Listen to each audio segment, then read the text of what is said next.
Requested by my friend, Miss Ilma Rosos of Estancia, Iloilo City.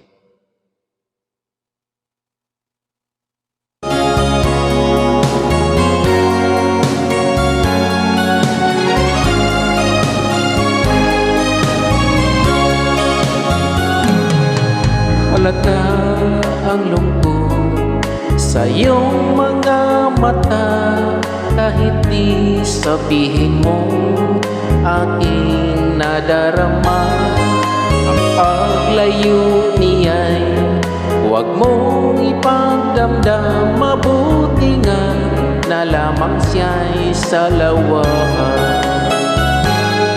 Karamay mo ako kahapon at ngayon, asahan mong bukas ako'y naruroon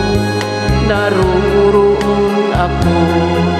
Hanggang ako'y buhay, katulong mo sa iyo ay nagmamahal.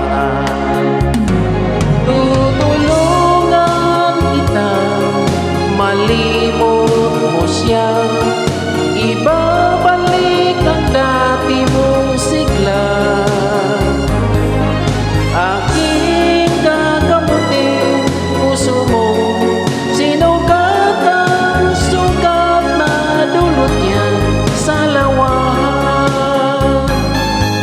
Halata ang lungkot sa iyong mga mata, kahit di sabihin mo aking nadarama. Paglayo niya'y huwag mong ipagdamdam, mabuti nga na lamang siya'y